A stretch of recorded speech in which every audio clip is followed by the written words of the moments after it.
Muy buenos días. La Pontificia Universidad Católica de Valparaíso les da la más cordial bienvenida a este acto en que se presentará el documento La descentralización después de la pandemia, nuevos desafíos, el cual recoge reflexiones de un taller multidisciplinario integrado por investigadores de distintos centros académicos desde la mirada de la región de Valparaíso. Saludamos a las autoridades presentes, encabezadas por el rector de nuestra Casa de Estudios, profesor Claudio Elortegui, junto al director del taller de descentralización de la PUCB, señor Ignacio Walker Prieto, así como también al intendente de Valparaíso, señor Jorge Martínez, quien nos acompaña en esta transmisión. Agradecemos muy especialmente la participación de la subsecretaria de Desarrollo Regional, María Paz Troncoso, y del alcalde de Quillota, doctor Luis Mella, quienes estarán a cargo de las presentaciones. En primer término, dirigirá un saludo a los presentes el rector de la Pontificia Universidad Católica de Valparaíso, profesor Claudio Elortegui Rafo.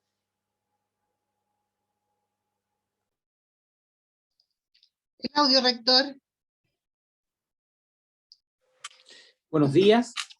Quiero saludar en primer término a las autoridades que nos acompañan, a la señora María Paz Troncoso, subsecretaria de Desarrollo Regional, al señor Jorge Martínez, intendente de la región de Valparaíso, al doctor Luis Mella, alcalde de Quillota,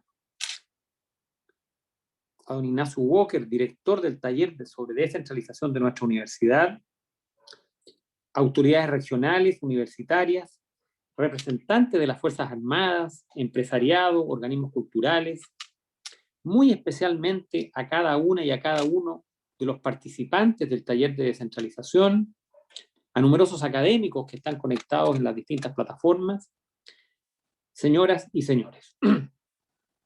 Para nuestra Pontificia Universidad Católica de Valparaíso es un motivo de gran satisfacción poder albergar hoy día esta ceremonia en que se presenta este documento, la descentralización después de la pandemia. Este trabajo, este nuevo aporte, es resultado de un taller sobre descentralización que hemos albergado como universidad ya desde el año 2019, dirigido por el destacado académico con una relevante trayectoria de servicio público y actual profesor e investigador de nuestra universidad, Ignacio Walker. Este taller reúne a un conjunto muy selecto de personas de distintos orígenes, de distintas disciplinas, muchos del mundo académico, muchos y muchas con experiencia en los temas de descentralización, que han permitido un trabajo muy rico, muy valioso, que ha ido dando frutos a través del tiempo. Yo quiero valorar en este taller la presencia de representantes de otras instituciones académicas y centros de estudio, como la Universidad Adolfo Ibáñez, como la Fundación Piensa, entre otros. Para nuestra universidad, la cuarta universidad más antigua del país, la segunda en regiones, con una trayectoria desde su fundación caracterizada por una vocación de servicio público, con un compromiso con la sociedad, con el país, con su desarrollo. El tema de la descentralización es sin duda un tema central, un tema que, creo yo, hoy día reúne un alto grado de consenso en el país, quizás como pocos temas. Está claro que el grado de centralización que ha presentado nuestro país ha sido un obstáculo para un desarrollo más equilibrado, para un desarrollo más equitativo, y como decía, creo que hay un consenso para avanzar en más descentralización. Y en esa línea, ¿no es cierto?, y en el contexto de un proceso en que se está avanzando, hemos tenido ya las elecciones, por lo menos la primera vuelta de las elecciones de gobernadores. En nuestra región tenemos ya un gobernador electo.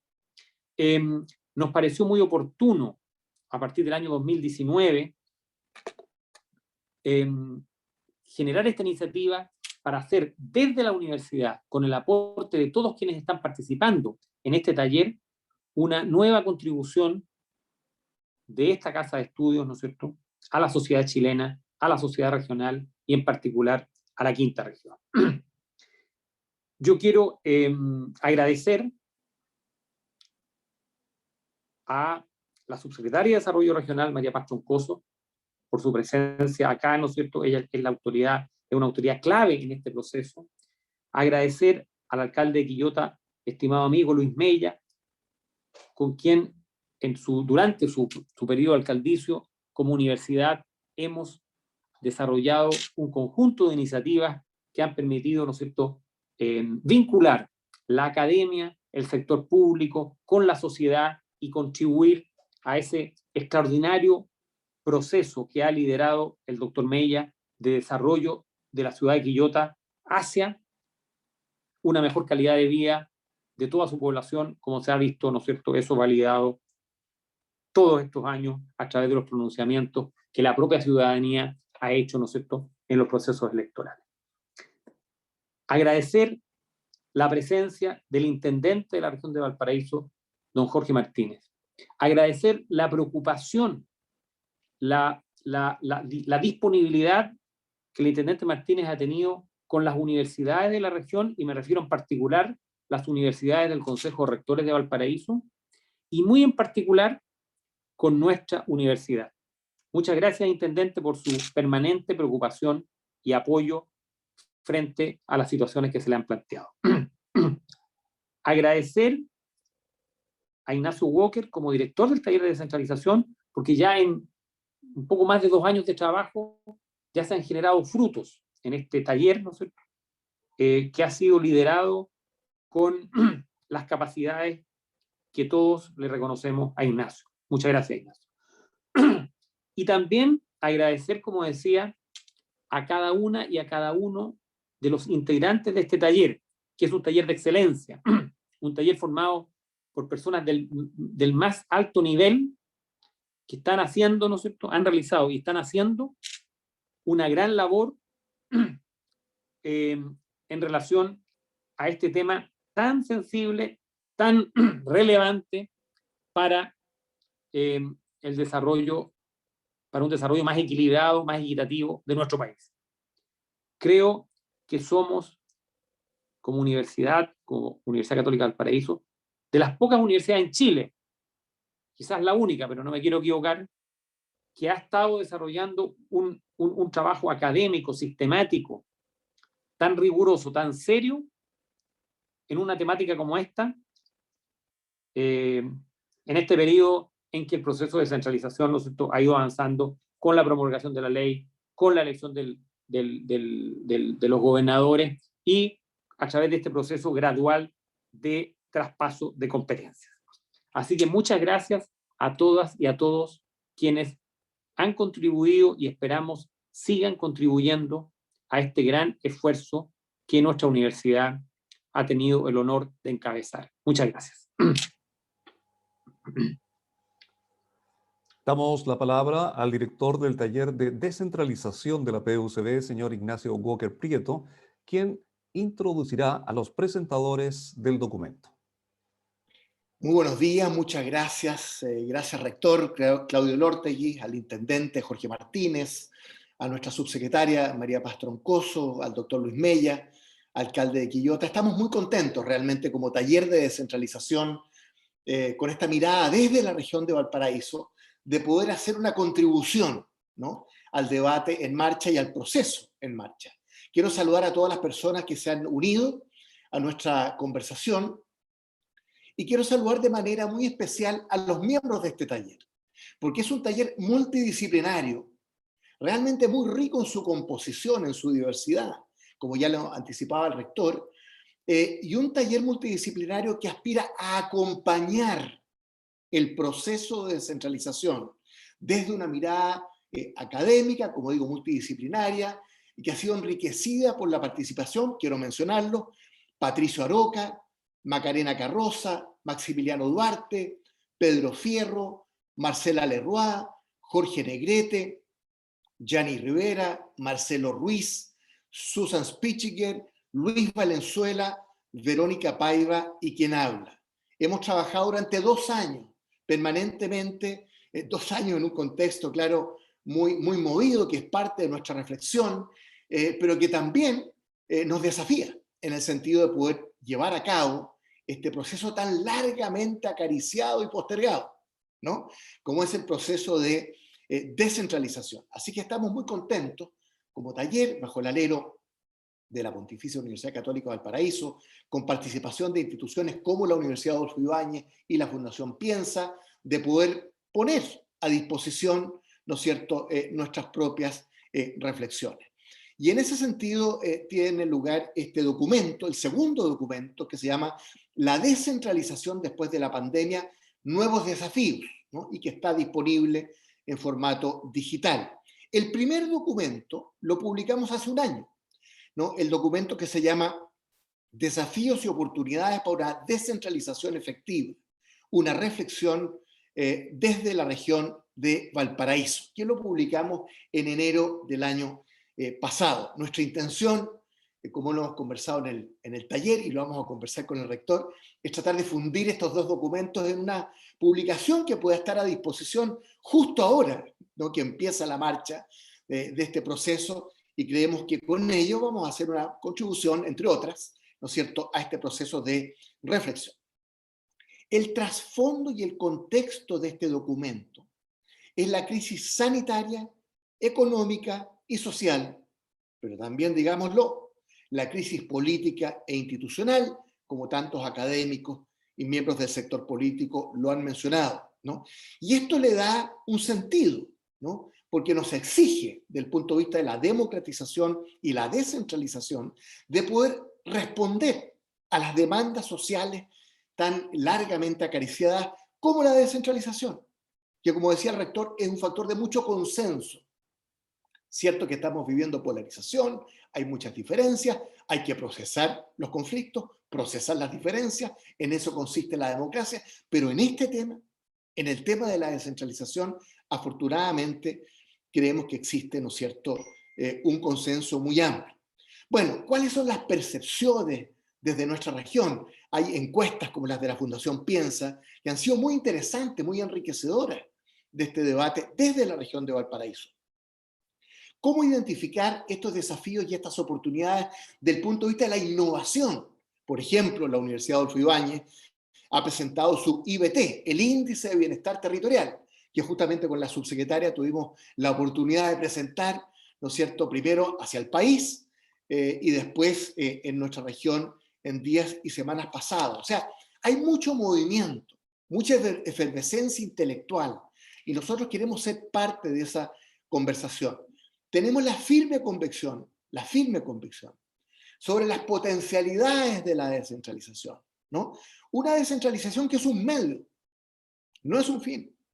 La descentralización es un medio al servicio ¿de qué? Del desarrollo regional. Ese es el objetivo, ese es el fin. Propender al desarrollo regional, ¿no? Y ahí el rol de los municipios es tan importante, ¿no? Desde la perspectiva, ¿no es cierto?, de estos documentos que estamos presentando. ¿Cuál es el proceso en marcha? En una frase. Es un proceso cualitativamente importante. ¿Por qué? Porque estamos pasando de un Estado unitario centralizado, que ha sido la historia de Chile durante 240 años, desde la monarquía, a un Estado unitario descentralizado, ¿no? Y ese es un cambio cualitativo, un cambio muy importante. Desde una doble perspectiva, yo diría. Por un lado, la descentralización política y administrativa, política, elección de gobernadores, administrativa, la transferencia de competencias, en la cual la subsecretaria y la subsecretaría con sus equipos ha tenido un rol tan importante. También descentralización fiscal. La semana pasada, rector, funcionamos como el Consejo de Rectores. Me tocó ser parte de esa conversación, una muy interesante reflexión sobre esa materia. Ese es un aspecto. Pero hay otra, y quiero mencionar al doctor Patricio Aroca, de la Universidad Adolfo Ibáñez, que ha insistido mucho en esto, que es la desconcentración de las actividades económicas y productivas. No solo la realidad político-administrativa y fiscal, sino que la desconcentración de las actividades económicas y productivas. Y en ese sentido se inserta nuestra reflexión. Bueno, tenemos dos expositores de lujo, la subsecretaria de Desarrollo Regional, María Paz Troncoso, a quien le doy la palabra de inmediato, y el alcalde, el doctor Luis Mella, de Quillota. Cada uno de ellos hablará 20 minutos máximo. Y después tendremos entonces lugar para preguntas y respuestas. Pueden hacerlo a través del chat, ¿no es cierto? Las personas que, en la medida que transcurran las exposiciones, puedan querer, ¿no es cierto?, hacer alguna pregunta, por supuesto, son muy bienvenidas, y dejaremos algunos minutos al final para ese efecto. Subsecretaria, usted tiene la palabra. Muy buenos días. Junto con agradecer la invitación de la Universidad Pontificia Universidad Católica de Valparaíso a su señor rector Claudio Elortegui, aprovecho también la ocasión para saludar a mi compañero panel, el alcalde Luis Mella, a Ignacio, por cierto, y a todos quienes nos acompañan, y muy especialmente a cada uno de los autores de la publicación La descentralización después de la pandemia, nuevos desafíos. Ciertamente la pandemia puso en tela de juicio muchas de las formas en que se desarrollan las sociedades actuales. No solo las relativas al quehacer cotidiano, que marcó un antes y un después en la forma en cómo desarrollamos nuestras actividades familiares y de entretenimiento y ocio, sino también la forma en que los estados y los gobiernos enfrentan momentos de crisis cuya complejidad ha quedado demostrada y de cuyos impactos aún no tenemos total claridad o certeza. Como nunca, pareciera ser que la naturaleza ha puesto en jaque nuestra capacidad de adaptación y con ello nuestra capacidad para hacer frente a nuevos desafíos. No solo desde las dimensiones más íntimas del quehacer humano, sino también a las esferas más públicas, propias de la institucionalidad y cómo se organizan las sociedades y los estados. Y si bien el devenir de las décadas ha demostrado una permanente aceleración de los procesos, las comunicaciones, la industria, hay un desafío pendiente que dice relación con la capacidad de los propios gobiernos para enfrentar entornos cada vez más demandantes, exigentes y volátiles, como hemos podido ver, observar las últimas elecciones probablemente. Y es en ese punto donde centro el valor de la presente publicación, que en un análisis crítico que se cuestiona la forma en que hemos avanzado como país, permite avisorar nuevas perspectivas y oportunidades para enfrentar de manera conjunta a este llamado de atención que nos hiciera la naturaleza de la mano de la crisis sanitaria, y en particular a todos quienes participamos y nos mueve la cosa pública. No cabe la menor duda, tal como se señala en el documento, que la pandemia no solo representa una crisis sanitaria, económica y social, sino también una crisis a los distintos sistemas políticos y a la propia democracia, no solo en nuestro país, sino en el mundo entero. Por ello, pareciera ser, al menos en lo que respecta al Estado en sus distintos niveles, que uno de los mayores desafíos que enfrenta es el perfeccionamiento de los procesos de planificación y de gestión. Cuando miramos las implicancias de la coyuntura, la crisis social del 2019, más la pandemia, la tensión que pesa sobre la planificación y gestión del territorio se refuerza la necesidad de profundizar aún más en estos análisis. Se ha escrito profusamente, y ustedes dan cuenta de esto, respecto a cuán preparadas están nuestras ciudades para enfrentar un evento de estas características.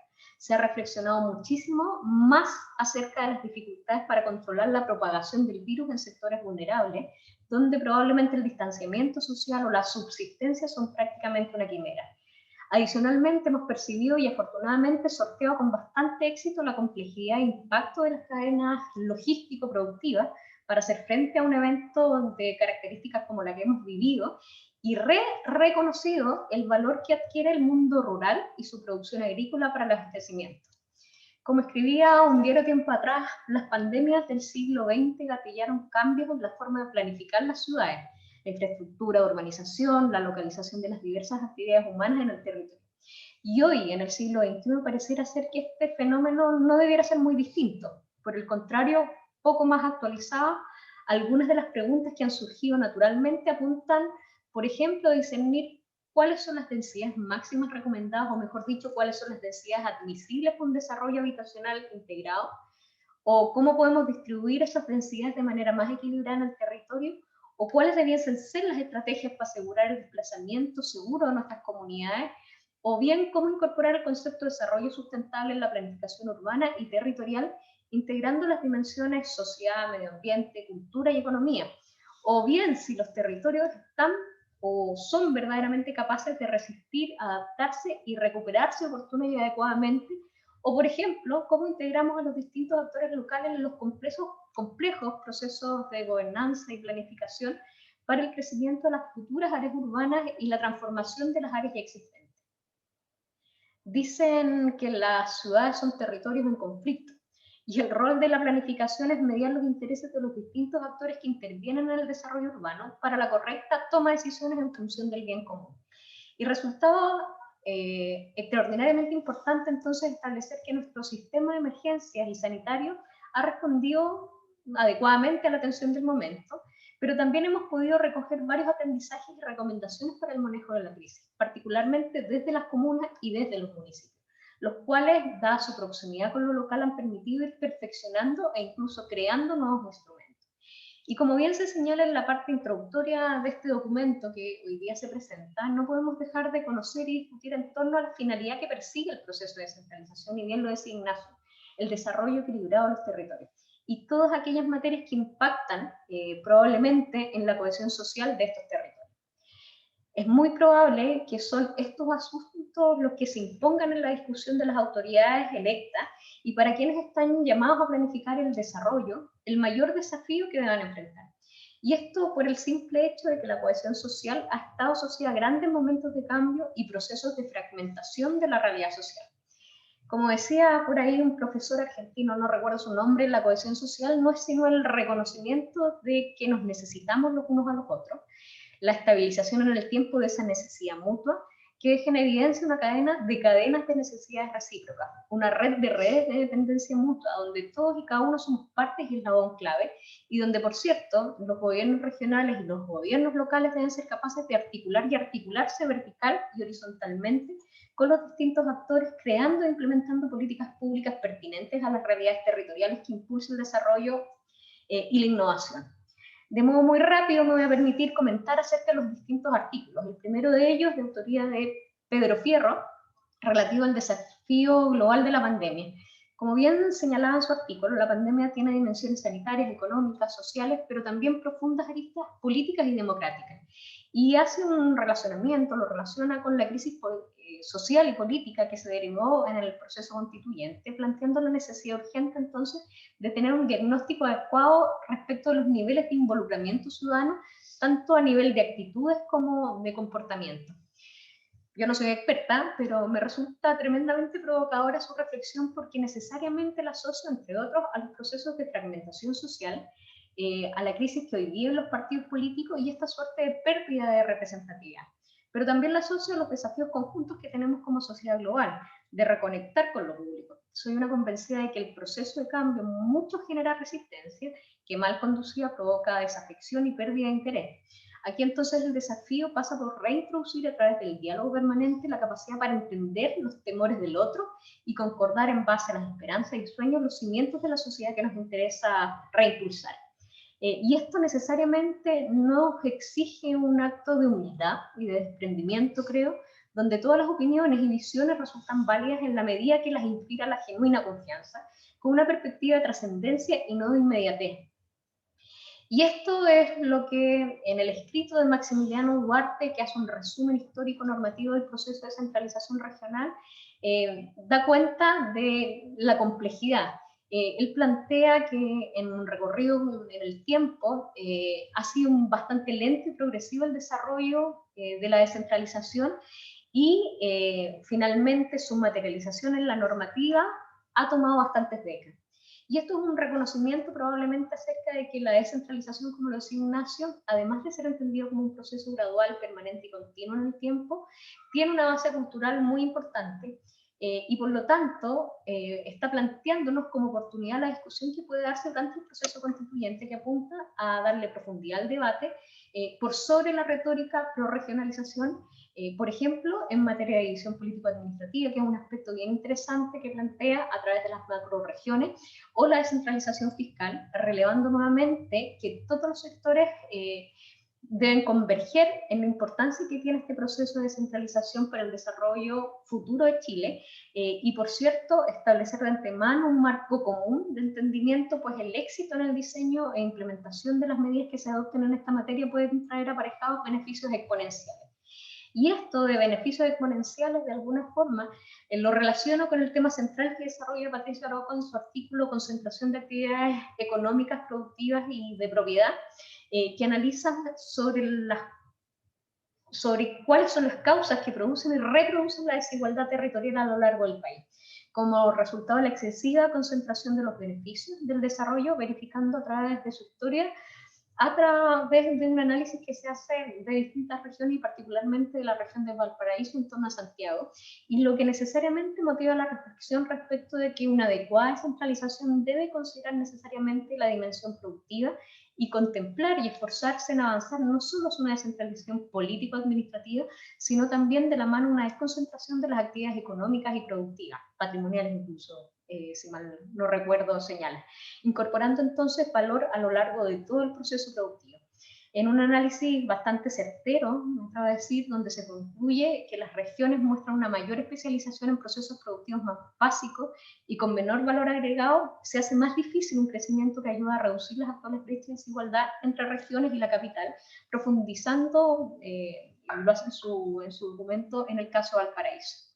Un diagnóstico en el que de alguna forma u otra también profundiza Marcelo Ruiz mediante el análisis de los efectos urbanos que esta ecuación genera y que desarrolla a lo largo de ese artículo acerca del instrumental urbano del área metropolitana de Valparaíso, motivando entonces una reflexión muy interesante al plantear que los principales problemas urbanos de este gran Valparaíso se relacionan con su base económica y la calidad de empleos que provee.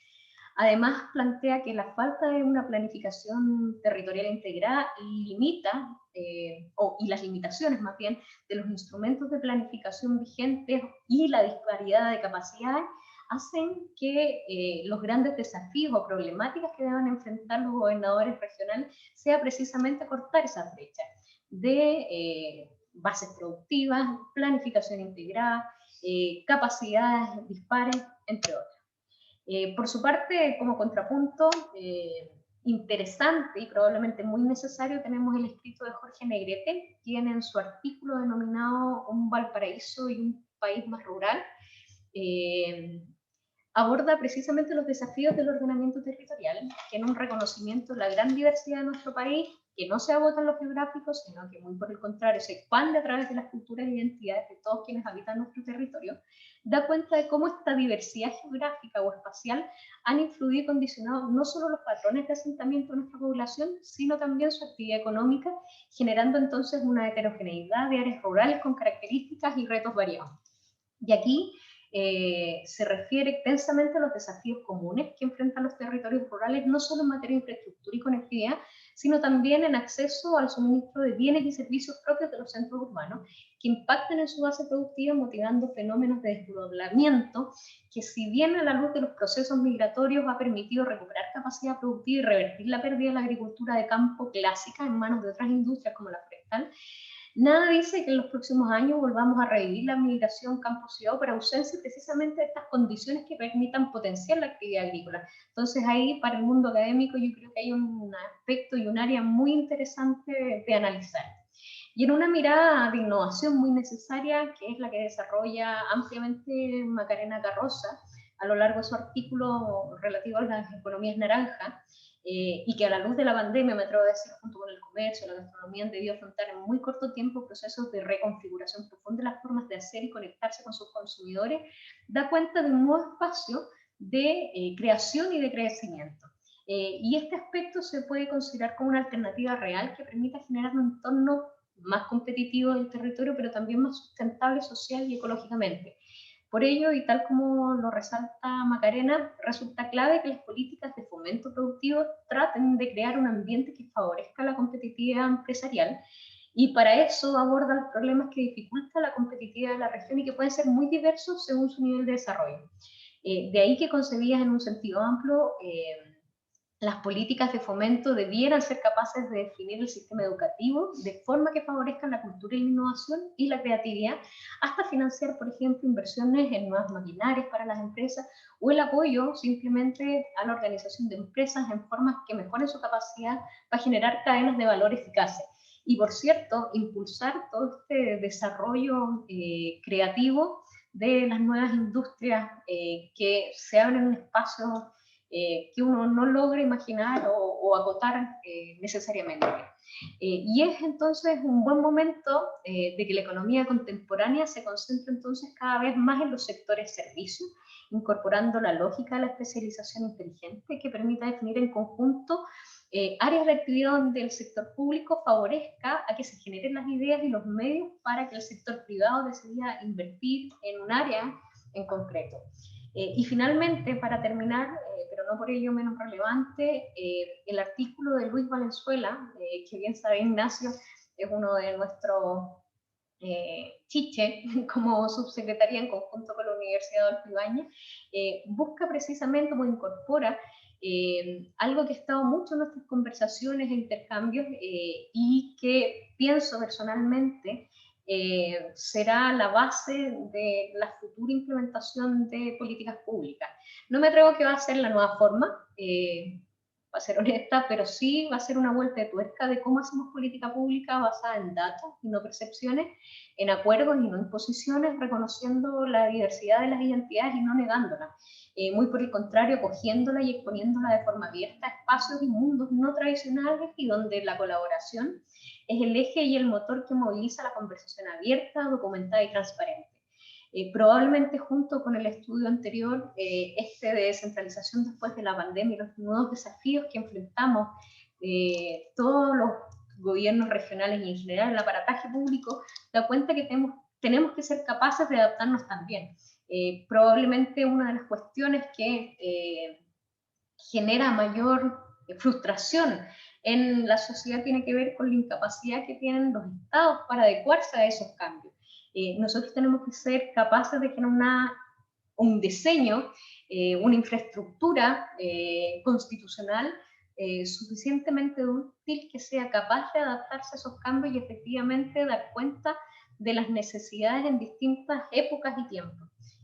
Insisto, probablemente este es un muy buen aporte a la discusión constitucional y no me cabe duda, va a servir para desarrollar nuevos estudios porque abre espacios, la verdad, muy, muy interesantes. Así que muchísimas gracias. Muchas gracias, subsecretaria. Perfectamente se atuvo el tiempo, así que también se lo agradecemos. Muy interesantes los comentarios, primero para introducirnos en los contenidos del documento, pero también quiero rescatar un concepto que usted menciona al principio, que es el de cohesión social, ¿no? Que es un tema fundamental. ¿Qué es lo que nos une como comunidad? Esta es una literatura muy vasta en Europa, está haciéndose un espacio, un camino en América Latina. ¿Cuál es el pegamento, ¿no es cierto? ¿Qué es lo que nos une como comunidad desde nuestra diversidad? Ese enfoque de la cohesión social, tanto desde el punto de vista de la democratización como la descentralización, creo que es muy importante. Y eso incluye, usted lo mencionaba al comienzo, la necesidad de procesar los conflictos. Los conflictos son inherentes a una sociedad, pero la necesidad de procesar pacífica e institucionalmente los conflictos, en eso consiste la democracia, ¿no? Es una dimensión realmente muy importante por el contexto que estamos discutiendo, ¿no? De la pandemia y en el primer documento, la crisis de octubre, el estallido social. Bueno, la sociedad de Chile ha sido remecida, hay un conflicto que es inherente a la sociedad, que no es una patología, pero cómo se procesa ese conflicto, ¿no? Y la descentralización tiene esa virtud de procesar, ¿no es cierto?, esta diversidad, estos conflictos, buscando aquello que nos une como comunidad, desde el punto de vista de la mirada de los municipios, de las regiones, del poder local, y por eso es tan importante lo que va a decirnos el doctor Luis Mella. Solamente termino en esta referencia al final de su presentación al increíble trabajo que está haciendo el profesor Luis Valenzuela, que es parte de nuestro taller, sobre este índice de bienestar territorial. Porque la política pública, la formulación de la política pública a nivel regional, a nivel municipal, tiene que hacerse cargo de la evidencia empírica, de los datos, asumir la realidad tal cual es, ¿no? Con los pies muy bien puestos en la tierra. Y hay un caudal inmenso de datos, de evidencia, ¿no es cierto?, que facilita la formulación de la política pública. Muchas gracias, subsecretaria. Bueno, y queremos ver la mirada, ¿no es cierto?, desde el municipio, y para eso le damos la palabra al doctor Luis Mella, alcalde de Quillota. Muchas gracias, Ignacio. Primero saludar con mucho afecto, con mucho cariño a mi amigo Claudio Elortegui, rector de la universidad, a la subsecretaria, un gusto de saludarla, María Paz, lo mismo al señor intendente, que sé que está presente de nuestra región, don Jorge Martínez, a ti, Ignacio, y a todo el equipo que participó en este taller. Muchas gracias por invitarme. Yo lo que voy a hacer es contarle un poco de mi experiencia. Como decía Ignacio, desde el año 92 que soy alcalde de Quillota. He tenido esa oportunidad de ser alcalde desde la vuelta a la democracia hasta ahora y hemos podido desarrollar un proyecto a largo plazo y creo que eso me permite comentarle a ustedes alguna experiencia de lo que resultó, de lo que no resultó, de las limitaciones y de cómo veo yo este proceso de descentralización tan importante. Comparto, como dice el documento, que estamos en una situación post-pandemia o en una situación de pandemia y que tenemos que mirar hacia el futuro considerando cómo se va a mover el mundo, las ciudades, nuestro país, la región, después de la pandemia. Y primero hay que reconocer que estamos frente a una crisis sanitaria en primer lugar, pero también económica, social, política y también de alguna manera de la democracia. Este reconocimiento de la crisis que estamos planteando es muy importante. Y desde ahí yo valoro muchísimo el estudio, el taller, que pretende identificar las oportunidades y desafíos de la descentralización. Desde el día 1 que llegué a la alcaldía me di cuenta de lo importante que era descentralizar. He enfrentado como alcalde, y lo ha hecho, yo creo que lo han hecho todos los alcaldes, las limitaciones en cuanto a atribuciones, en cuanto a tener más recursos, a poder desarrollar ideas innovadoras que surgen desde lo local y que muchas veces se quedan como ideas y no pueden ser materializadas por falta de instrumentos necesarios. También en el documento, en su parte inicial, se plantea claramente un tema que para mí es vital, porque al final la descentralización pasa por un cambio cultural y pasa por los seres humanos. Por lo tanto, yo quiero ocupar unos minutos en plantear lo que nosotros hemos descubierto con respecto al tema del ser humano, de cómo actúa frente a las propuestas que se hacen desde el mundo político. Y sin lugar a dudas que estos tres problemas, la insatisfacción, problemas de legitimidad y desafección que plantea el documento, yo los comparto absolutamente. Con respecto a las expectativas incumplidas que llevan a la insatisfacción, está reciente el término de las campañas. Y mientras veía las campañas políticas me daba cuenta que una de las causas de las expectativas incumplidas son las promesas que el mundo político, los que somos del mundo político, hacemos o se hacen en periodos de campaña. Fui testigo de ofertas que uno sabe que son imposibles. Ahí el tema del populismo, el tema de ofrecer cosas imposibles, también ayuda a que después la gente se sienta desilusionada cuando se llega al poder y no se pueden cumplir las expectativas que de alguna manera se prometieron. La crítica al sistema, la legitimidad del sistema siempre presente y la desafección. Aquí hay un punto clave. Yo creo que una de las características fundamentales es cómo volvemos a ser los que somos de alguna manera protagonistas como autoridades, cómo volvemos a sentir o hacer que la gente nos sienta más cercanos, más vistos por parte de las autoridades. Y quiero compartir con ustedes que en este sentido, y profundizando un poco en este tema, que me parece clave para poder enfrentar un proceso real de descentralización, lo que aprendimos con el querido profesor y recientemente fallecido, el profesor Humberto Maturana. Tuvimos la oportunidad de trabajar con él en nuestra municipalidad, estuvimos 6 meses compartiendo experiencias, vivencias, nosotros contándole lo que habíamos descubierto del diario vivir de un alcalde y de un equipo municipal con la gente, y me quedo con algunos aspectos que él nos planteaba en reiteradas oportunidades y en varias reuniones. Esto qué importante que se tome en cuenta cuando se hable de cómo lograr verdadera descentralización. La principal necesidad que tiene todo ser humano es ser visto. Y lo dejo y lo recalco porque el ciudadano lo que quiere es que lo veamos, es que su problema, su dolor, su angustia, su falta de oportunidades sea vista por la autoridad, por el planificador, por la persona que está haciendo propuestas concretas. Pero también esta es una necesidad que tiene el mundo de la política y el mundo de las universidades y en general los que trabajamos en materia de desarrollo regional y desarrollo humano. Entre nosotros también necesitamos ser vistos. Cuando uno entiende esta necesidad de las personas, la convivencia humana se da de mejor forma. El llegar a acuerdos se da de mejor manera y lograr la verdadera colaboración como instrumento necesario para avanzar se da de mejor manera.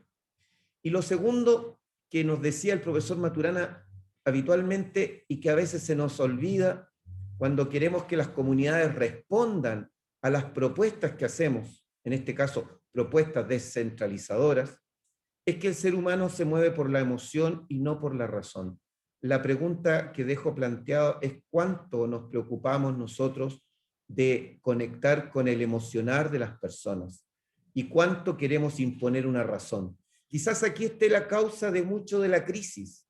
Quizás se intentó hacerle ver a los otros que nosotros, que cada una de las partes tenía la razón y ocupamos poco tiempo en conectar con el emocionar de la otra persona.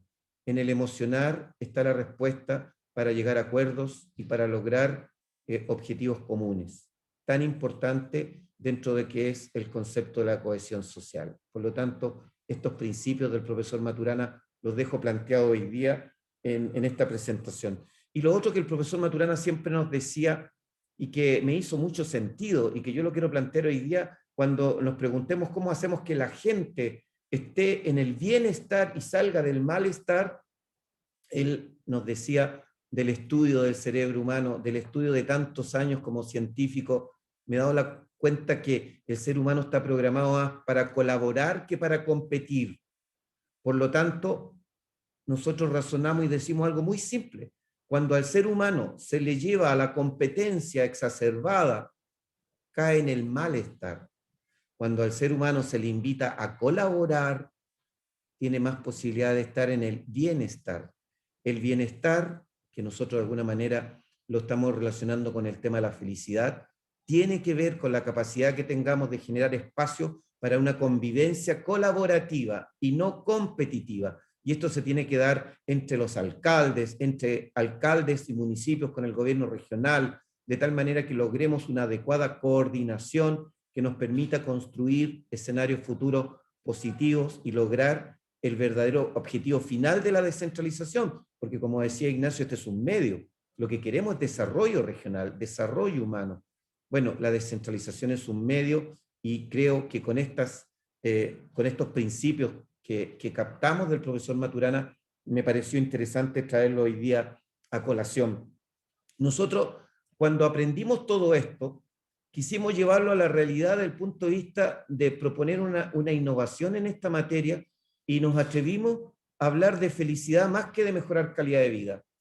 Y esto fue medio revolucionario, nos costó conflictos quizás, burlas, pero creo que cada vez más este concepto de la felicidad está teniendo aceptación no solo en Chile, sino que en el mundo entero, como un concepto más amplio de lo que realmente queremos. Y fíjense que desde ya, a propósito del documento, comienzo a asociar este tema de la felicidad como una gran innovación relacionada con la economía naranja. Hay una relación entre este tema de la búsqueda de la felicidad como objetivo del desarrollo y la economía naranja, que va más allá de lo habitual, de las habituales actividades económicas y que se preocupa de temas de la cultura, es decir, de la relación entre la gente, de la tecnología y otros, como muy bien lo expresa el documento. Y aquí el profesor Maturana, cuando le preguntamos al final cómo construir ciudades, regiones más felices, de tal manera de cómo dar cuenta del objetivo final que tiene la descentralización, porque la descentralización tiene que llevar al desarrollo regional, y yo iría más allá. La descentralización tiene que ser un instrumento que nos permita comunidades más felices, gente de la región que sea cada día más feliz. Cuando hay más felicidad, hay más bienestar, hay mayor cohesión social, hay mayor posibilidad de llegar a acuerdos y de terminar con diferencias que al final solo limitan el desarrollo de las regiones. Esas diferencias extremas, las polarizaciones, que al final nos hacen perder tiempo y energía, por este camino que nosotros planteamos, quizás podemos llegar mucho antes y de mejor forma. Y es así como compartiendo con el documento que la verdadera descentralización requiere de un cambio de mentalidad, requiere de un cambio cultural. Y por eso puse yo en esta primera parte estos instrumentos que nos da la ciencia, estos instrumentos que nos da la ciencia y que nos permite decir, sí, queremos verdadera descentralización, pero todo pasa por el ser humano. Si no cambia la mentalidad de las personas, vamos a estar por años emitiendo muchos documentos, muchos informes, haciendo grandes esfuerzos, pero no vamos a lograr los objetivos propuestos. Esta descentralización, entendida como transferencia de poder político, de competencias y de recursos, es muy importante, esta transferencia de poder. Y también, como lo dice el documento, comparto absolutamente que además de esta descentralización política, administrativa y fiscal, es fundamental desconcentrar las actividades económicas y productivas, sin lugar a dudas. En un proyecto humanizador de desarrollo, cuando uno plantea que busca al final el desarrollo que implique personas más felices, sin empleo, eso es imposible. Por lo tanto, un punto medular de esta estrategia de desarrollo que permita que la descentralización sea un gran instrumento de desarrollo humano es clave la actividad económica y productiva. De hecho, todos los estudios de felicidad que existen en el mundo plantean que es imposible hablar de felicidad si no somos capaces primero de dar lo básico, y dentro de lo básico el acceso al empleo, al trabajo. Por eso comparto absolutamente lo que el documento plantea en este sentido.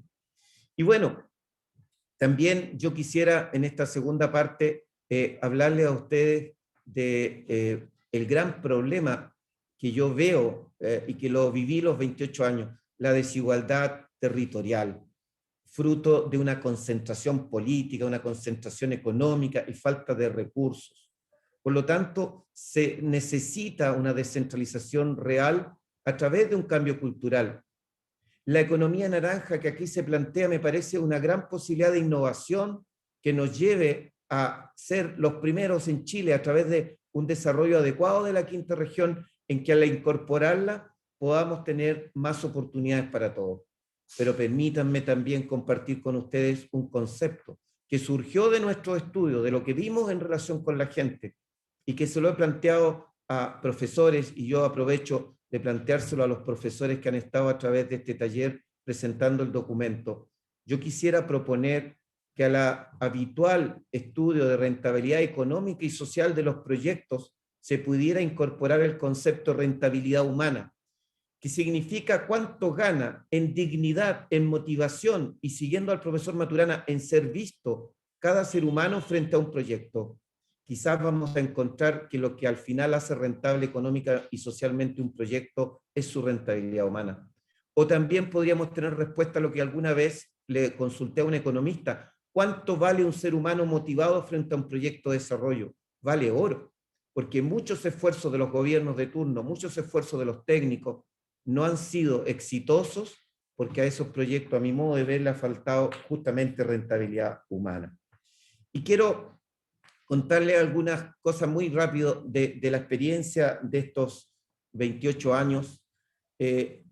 Fíjense que en el documento se plantea, y yo valoro muchísimo, la idea del laboratorio de implementación, que los técnicos dicen hay que tener un laboratorio, un lugar donde las ideas innovadoras, los proyectos que surgen de las comunas, de las provincias, de la región en general, puedan ser analizados, puedan ser incubados, puedan transformarse en políticas públicas. Yo viví estos 28 años algunas experiencias en que hicimos el intento y la verdad es que la ley, las limitaciones, la falta de descentralización nos impidió llegar más allá. Ignacio se acuerda muy bien, hace 15 o 20 años planteamos el cambio en la línea férrea, después de 140 años que la línea pasaba por una calle, la cambiamos, creamos un parque industrial, creamos una zona de desarrollo, y el primer inconveniente que nos encontramos es que descubrimos que los terrenos estaban baratísimos, la idea era municipal, no era del sector privado, y cuando quisimos comprar terrenos, gracias a una gestión en la que Ignacio nos ayudó mucho, Corfo nos compró 8 hectáreas, y gracias a eso gatillamos un parque industrial. que hoy día está funcionando con pymes, que generó empleo. Pero tuvimos la oportunidad de comprar 100 o 200 hectáreas y nos encontramos con que en Chile los municipios están prohibidos de hacer actividad empresarial, no se pueden endeudar, y lo mismo que vimos en otros países que se podía hacer, como en España, aquí no se pudo hacer. Y resulta que el terreno que costaba 0,2 UF el metro cuadrado y que hoy día vale 3 UF el metro cuadrado, no pudo ser en beneficio de la gente y del desarrollo local porque nos impedía justamente la legislación.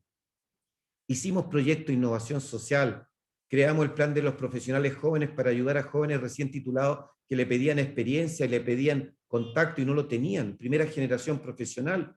Hicimos un proyecto para dar rehabilitación a los que salen de la cárcel, creamos oportunidades para la vida, logramos 90% de éxito, llegamos con Ignacio al Ministerio de Justicia, se intentó transformar en política pública y no se pudo.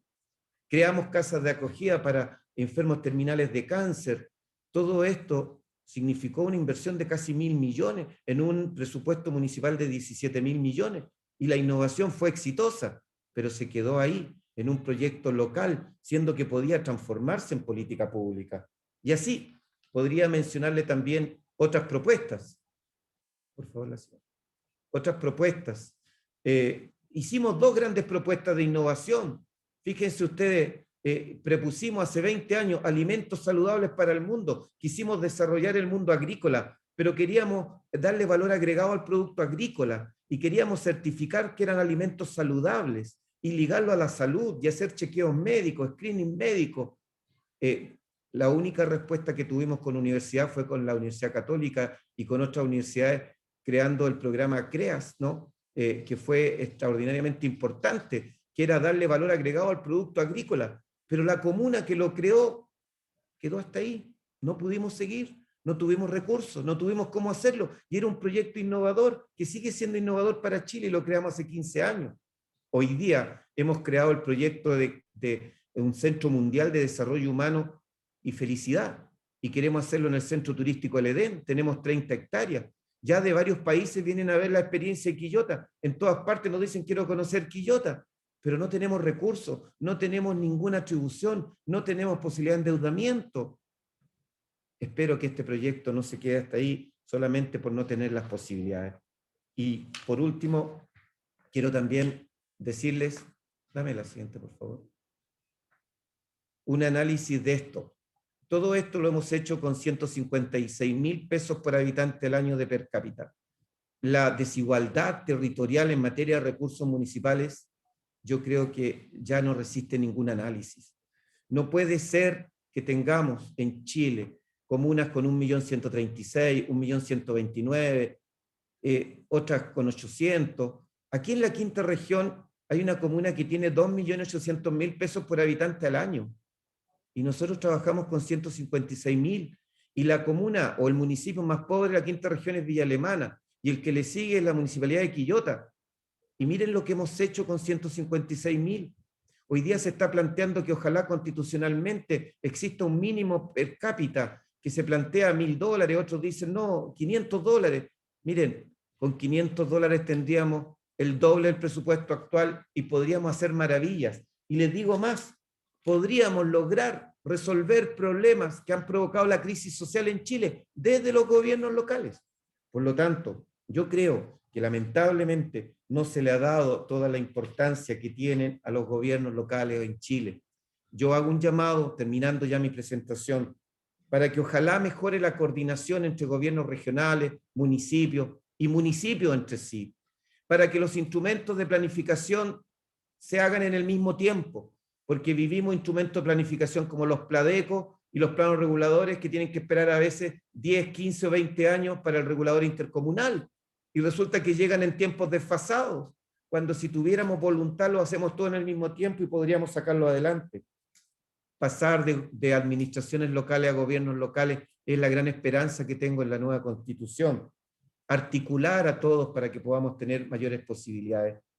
Y por último, agradecerles muy sinceramente, estoy dentro de los 20 minutos, agradecerles esta oportunidad maravillosa que me han dado al irme ya de alcalde, porque termino en un mes más, la verdad, de poder expresar todo lo que siento, todo lo que aprendí en estos 28 años y hacer un poco una apuesta de por dónde debería ir el proceso de descentralización.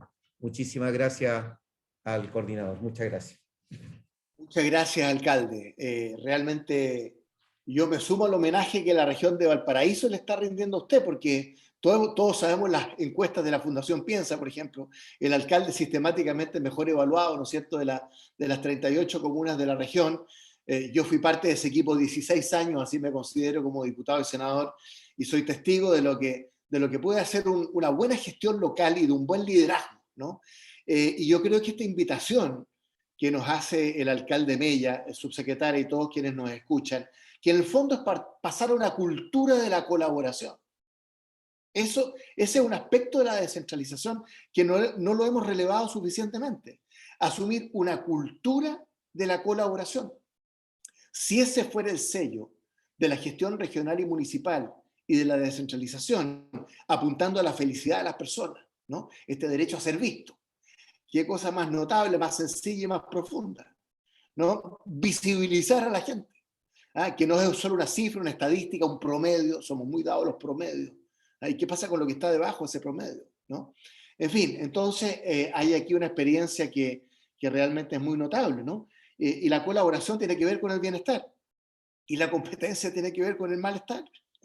Y son conceptos que nacen de una experiencia concreta, porque lo que el alcalde Mella nos ha compartido no es un ejercicio de pizarrón, claro, tiene su PowerPoint, pero no es un ejercicio abstracto, no, surge de una experiencia de 30 años en la región de Valparaíso, desde una comuna, ¿no es cierto?, como Quillota, que ha asumido ese desafío que yo diría consiste en elevar los niveles de ambición. Esa es una buena palabra, no una mala palabra. Tenemos que ser más ambiciosos, ¿no?, en los objetivos, ¿no es cierto?, y adecuar los instrumentos. Bueno, quiero terminar con una pregunta a cada uno. Juéguensela, para este seminario y esta conversación que ha sido tan importante, tratando de reflejar muchas de las cosas que hemos conversado. Subsecretaria, están asumiendo los nuevos gobiernos regionales. Falta la segunda vuelta. A usted le ha tocado con su equipo todo el tema de las transferencias de competencia, los reglamentos, todo lo que sabemos. ¿Qué recomendación, consejo desde su experiencia, ¿no?, le da a los nuevos gobiernos regionales que están asumiendo? Juéguesela con uno o dos titulares aquí para tratar de proyectar eso al mundo real que estamos viviendo, que es que hemos tenido una elección, viene una segunda vuelta, no en la región de Valparaíso, ya está electo el gobernador. Bueno, ¿qué le puede decir usted a estos gobiernos regionales que están asumiendo y que por primera vez en la historia de Chile, ¿no es cierto?, han sido elegidos por la voluntad popular? A ver, me voy a tomar de la presentación del alcalde Mella. Conversábamos aquí con el equipo que la política en sí misma suele ser competitiva, no colaborativa, porque todos buscan el poder, y el poder particularmente cuando nosotros vemos que se concentra en una persona, tiende a hacerse o acentuarse esa competitividad.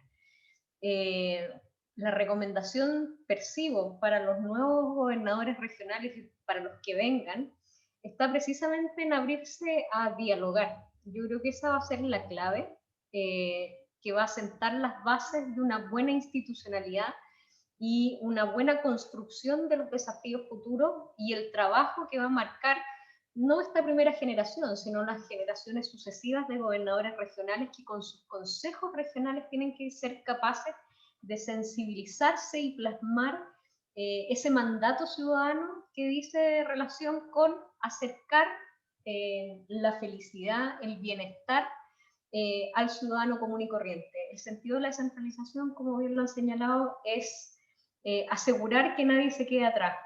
Y que nadie se quede atrás significa esforzarse y buscar formas distintas, probablemente atípicas, de hacer política.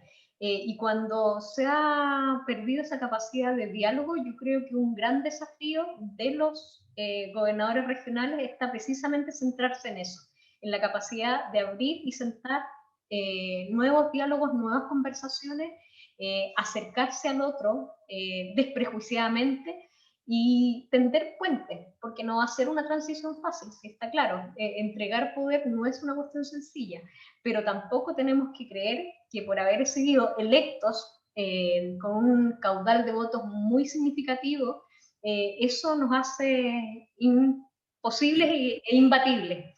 Yo creo que aquí, junto con esa capacidad de diálogo, hay que hacer un llamado a la humildad y a la capacidad de escuchar y reconocerse en el otro. Yo creo que por ahí va la cosa. Muchas gracias. Yo creo que esta conversación, esta reflexión que estamos teniendo, es un homenaje póstumo al doctor Humberto Maturana. Me encanta eso.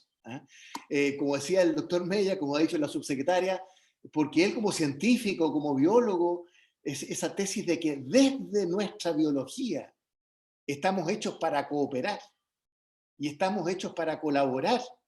Y eso significa, dice él y dice la subsecretaria, la apertura al diálogo, ¿no? Y al respeto, que parte de la legitimidad del otro. Hay tensiones aquí con lo que estamos viviendo muchas veces en el país, ¿no? Con tanta intransigencia, muchas veces con tanta descalificación, con tanta agresividad, ¿no? Y en ese sentido creo que esta invitación del doctor Humberto Maturana, estoy viendo que está en el trasfondo de nuestra conversación. Y ojalá que hacia allá apunte la gestión del gobierno regional. Alcalde, pregunta para usted, juéguesela también. Si uno ve la reforma constitucional, la ley 21.073 sobre elección de gobernadores, la 21.074, transferencias de competencia, el foco es el gobierno regional, ¿no es cierto? Quiero ser muy franco, casi no hay muchas referencias a los gobiernos municipales en esas reformas. Entonces, ¿cómo hacemos conversar, alcalde, al gobierno regional con los gobiernos municipales?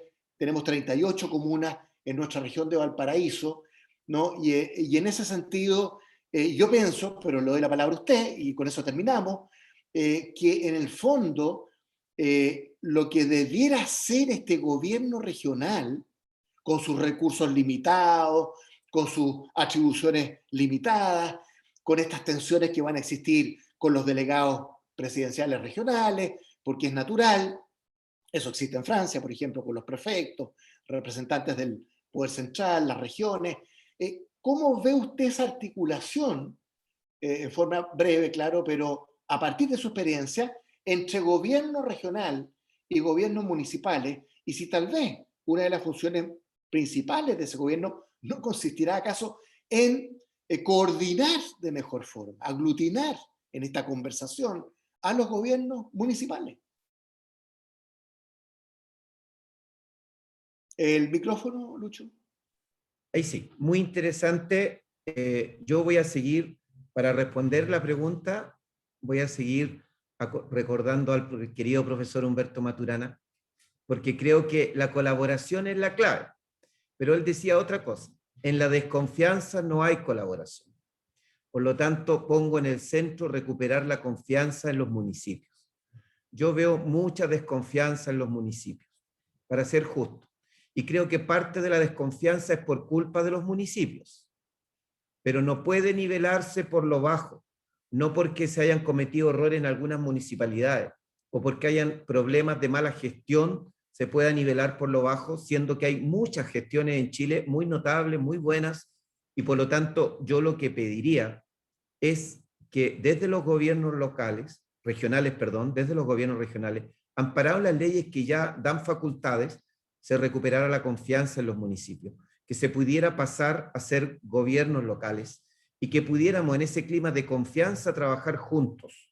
Yo tengo la sensación de que con más recursos, con más atribuciones, desde los gobiernos locales podríamos resolver muchos problemas que han llevado a la crisis del año 2019, a la crisis, al estallido social. Yo vi la rabia, el malestar de la gente por temas de salud, por temas de empleo, por temas de dignidad con el adulto mayor, por temas de medicamentos, etcétera. Pero también desde el gobierno local teníamos respuesta para eso si hubiésemos tenido más recursos. Entonces, yo creo que fundamentalmente confío en que una nueva relación entre los gobiernos regionales y los municipios como gobiernos locales sea un camino adecuado. Cuidado con tener después que hacer todo un taller sobre descentralización regional. porque cuando se hace descentralización, esta se puede quedar en las capitales regionales, y eso sería no llegar al fin último. O sea, en el medio nos quedamos ahí, nos fuimos al fin último. El desarrollo regional se logra cuando cada comuna se desarrolla. No se logra por una frase simplemente decir desarrollo regional. No hay desarrollo regional si las comunas no se desarrollan. No hay desarrollo regional real si algunas se quedan atrasadas. Y como el documento lo dice, hay comunas triunfadoras y comunas perdedoras. Para que eso se deje atrás, recuperar la confianza, que nos lleve a la colaboración y que podamos trabajar juntos, gobierno regional y gobierno local.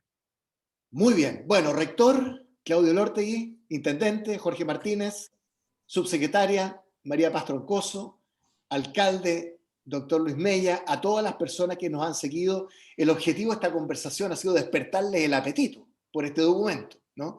Y que junto con el anterior documento, rector, lo estoy viendo ahí asintiendo a esta idea, pudiéramos, ¿no es cierto?, hacer una publicación por lo menos digital inicialmente, refundiendo estos dos documentos, porque justamente coinciden, ¿no es cierto?, con la puesta en escena, la entrada en marcha de los nuevos gobiernos regionales. Muchas gracias, le damos la palabra a nuestro conductor Alberto Muñoz para terminar esta sesión. Realmente muy, muy agradecido. Nos vamos muy contentos los miembros de este taller y creo que todos quienes hemos participado en esta conversación. Alberto. Muchas gracias. De esta forma damos finalizada. ¿El audio, Alberto? Gracias. De esta forma damos por finalizado el presente acto. A todos por su participación. Muchas gracias. Gracias. Buenas tardes. Buenas semanas. Adiós. Un gusto. Chao, chao. Gracias a todos y a todas.